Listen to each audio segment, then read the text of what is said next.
Are you down for this? If you're in the mood, we can take it to the moon. Just like a movie scene, table for two. No need to be fair, I want you instead.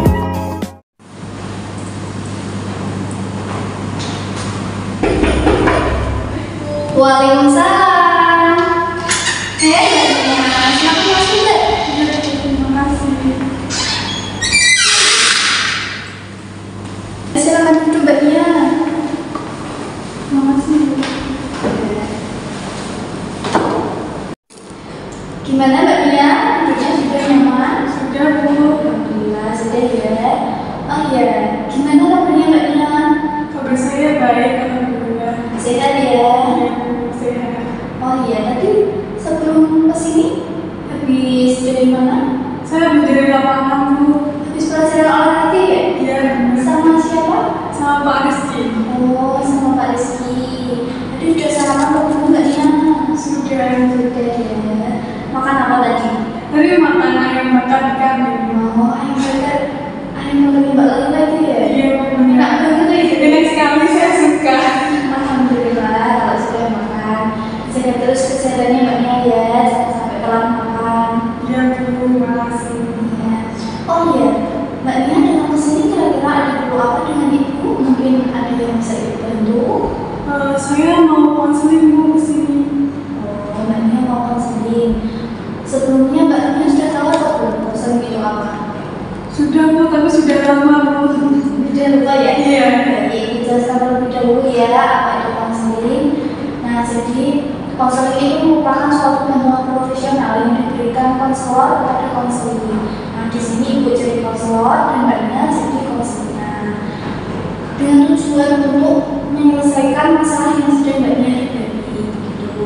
Nah, dalam konseling sendiri ada beberapa asas. Yang pertama adalah asas kesukarelawan. Mbaknya datang ke sini dengan sukarela kan? Tanpa ada paksaan dari siapapun. Iya, saya datang ke sini dengan sukarela. Yang kedua asas keterbukaan. Nanti mbaknya tidak perlu menutup-nutupi masalah yang sedang mbaknya hadapi ya. Ibu harap mbaknya terbuka dalam semua hal gitu ya. Nah, yang ketiga yaitu asas kerahasiaan. Jadi mbaknya di sini tidak perlu khawatir menceritakan sesuatu kepada ibu. Tidak perlu khawatir nanti kalau aku ceritakan kepada media takutnya dibocorin ke teman-teman saya gitu kan. Jadi mbaknya tidak perlu khawatir. Di sini ibu akan menjaga rahasia mbaknya. Apapun yang mbaknya ceritakan tidak akan ibu ceritakan kepada siapapun dan tidak akan ibu bocorkan keluar kecuali mbaknya sendiri yang mengizinkan ibu cerita dengan temannya mbaknya gitu ya. Bisa dipahami mbaknya? Bisa. Oke. Nah, berhubung nanti ibu ada rapat dengan guru-guru, di sini ibu mempunyai waktu sekitar 30 menitan. Gimana mbaknya? Sedia ya? Sedia.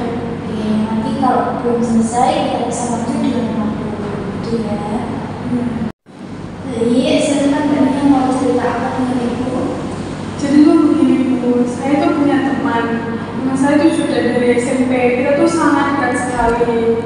Nah, tetapi orang tua saya tuh tidak mengizinkan saya untuk berteman dengan dia. Saya tuh nggak tega Bu untuk memutuskan pertemanan kita. Jadi inti permasalahannya mbaknya ini konflik pertemanan dengan teman mbaknya gitu ya.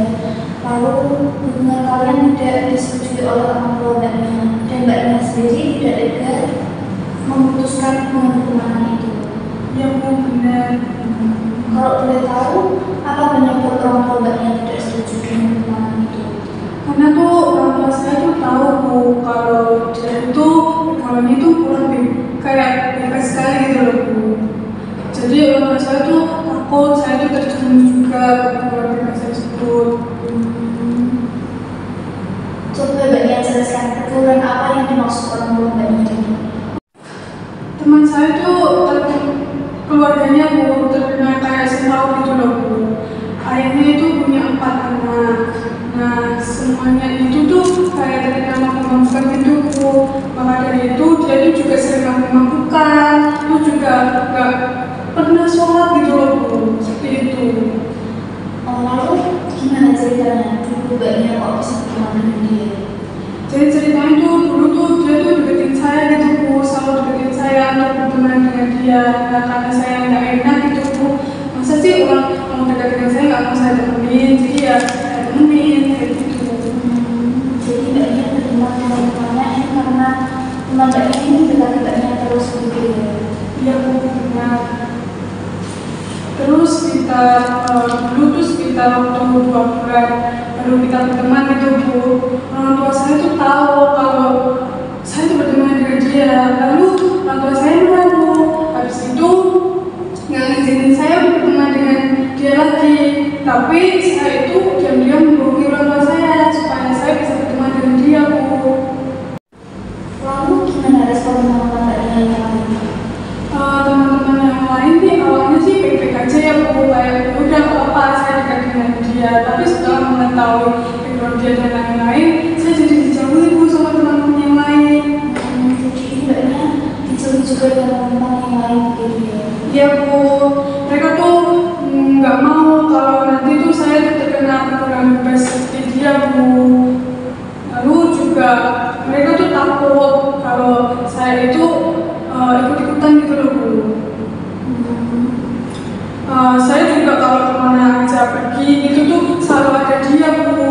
Sebenarnya sih saya juga nggak mau Bu, sudah nggak mau gitu Bu berteman dengan dia juga karena dia tuh kayak menekan saya gitu loh Bu. Pokoknya semua itu harus sama saya gitu Bu. Sepertinya Mbak Nia ini merasa sedih dengan perlakuan teman Mbak Nia gitu ya? Iya Bu, benar.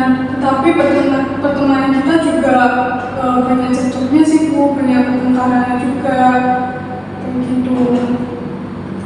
Tadi Mbak Nia kan bilang ya, kalau hubungan pertemanan Mbak Nia ini sering ada pertengkaran gitu. Lalu kenapa Mbak Nia kok terus mempertahankan hubungan itu? Saya tuh nggak tega Bu kalau membuat memutuskan pertemanan kita ini. Karena kan awalnya tuh dia kan mengenali saya gitu Bu. Terus dia juga berjanji gitu Bu untuk menghindari perilaku yang nggak baik gitu. Jadi saya tuh kayak tergerak gitu loh Bu. Dia kan udah berjanji untuk bersikap baik ke depannya. Nah kalau dia udah berpikir positif kayak gitu, masa saya mau meninggalin dia sih Bu kayak gitu. Nanti kan kalau saya tinggalin saya takutnya dia tuh terjerumus lagi gitu Bu. Gitu ya.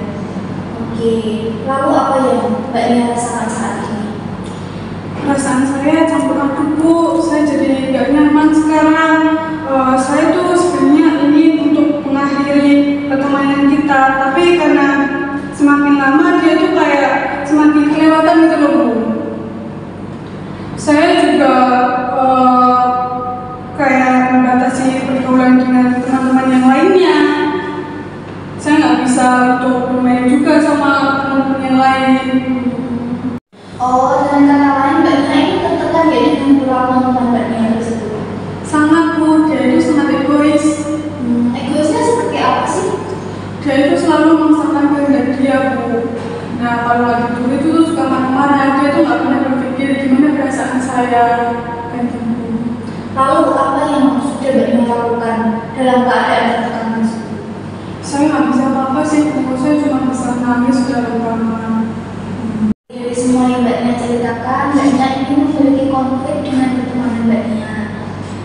Lalu Mbak Nia ini bingung gitu ya, ingin memutuskan hubungannya atau segera menjauhi temannya karena orang tuanya Mbak Nia tidak setuju, atau tetap melanjutkan pertemanan Mbak Nia karena Mbak Nia ini takut temannya terjerumus ke hal-hal yang negatif lagi gitu ya.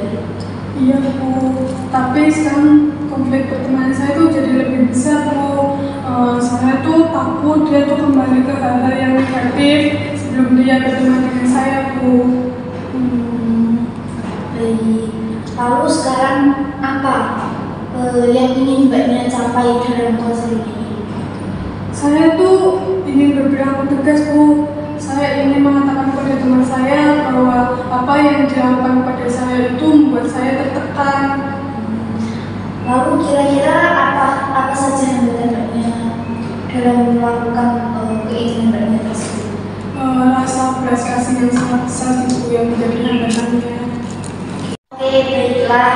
Sekarang kita coba menggunakan pendekatan behavioristik dengan teknik assertive training ya, yaitu yang bertujuan untuk mendorong kita agar dapat bersikap tegas dan mampu mengungkapkan segala perasaan untuk mengatakan tidak. Baiklah Bu, tapi apa yang harus saya lakukan Bu?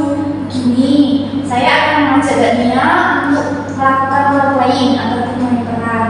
Nah, tujuannya dari permainan ini adalah untuk melatih Mbak Nia agar dapat melatih ketegasan. Di sini Mbak Nia diminta untuk menjadi diri sendiri, yaitu yang seseorang yang mampu berperilaku tegas dalam mengambil keputusan. Kemudian ungkapkanlah segala emosi, perasaan yang mengajar di hati Mbak Nia. Nah, di sini Ibu akan berperan sebagai peran Mbak Nia. Nanti Mbak Nia bisa mengungkapkan apa saja yang mengganjal di hati Mbak Nia. Seperti itu. Baiklah Bu, saya coba ya. Iya, Mbak Nia. Saya takut Bu, saya nggak bisa melakukan itu. Saya nggak tega, biar bagaimanapun dia kan masih teman saya. Baiklah, coba sekali lagi Mbak Nia meluapkan perasaan Mbak Nia. Apa yang ingin Mbak Nia sampaikan kepada Mbak Nia? Saya tuh nggak bisa begini terus. Kamu tuh selalu berpikiran negatif pada saya. Kamu tuh selalu membuat saya tuh menjadi orang yang rendah. Kamu tahu saya melakukan untuk mengingatkan kamu supaya kamu nggak minum minuman itu tuh buat kebaikan kamu. Terus kalau saya mengingatkan kamu untuk sholat itu juga buat kebaikan kamu tahu. Kalau kamu seperti ini terus, kalau kamu egois terus, mending kita nggak usah berteman saja. Itulah. Bagus sekali Mbak Nia. Apa yang Mbak Nia ungkapkan tadi. Mbak Nia mampu berperilaku seperti itu. Oke, setelah melakukan permainan tadi, mari kita bersama-sama menganalisis permainan yang baru saja Mbak Nia lakukan.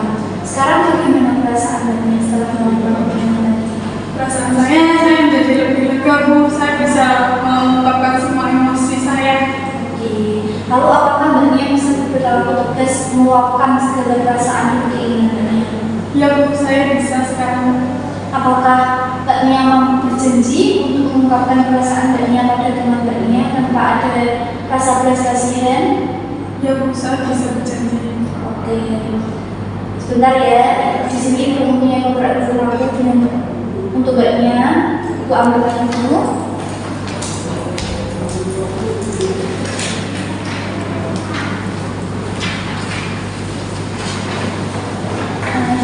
Jelaskan lebih dulu Mbak Nia ya. Jadi kontrak perilaku ini adalah bertujuan untuk melatih merubah perilaku Mbak Nia untuk lebih tegas lagi kepada teman Mbak Nia.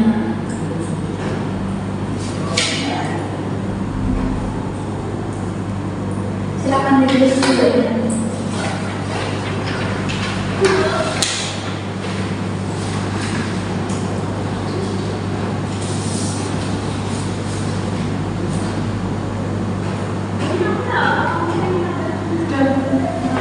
Sudah Mbak Nia?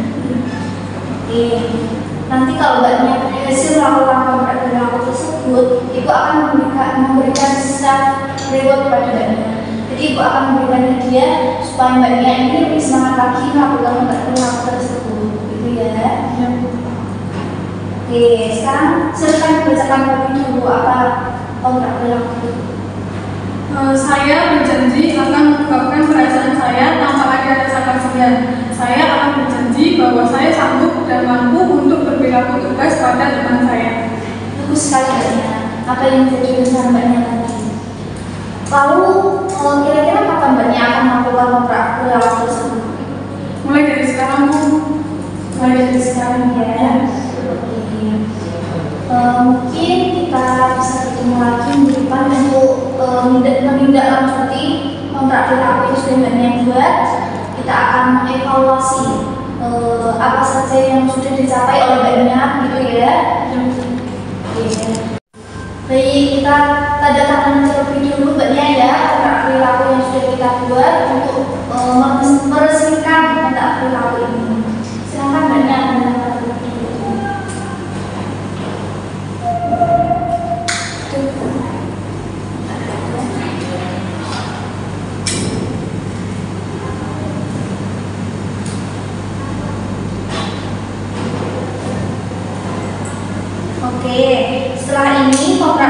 HP-nya Mbaknya dulu ya, bisa ditempel di dinding kamar atau di meja belajar supaya Mbaknya ingat dengan kontrak perilaku ini dan segera melakukannya, gitu ya. Baik Bu.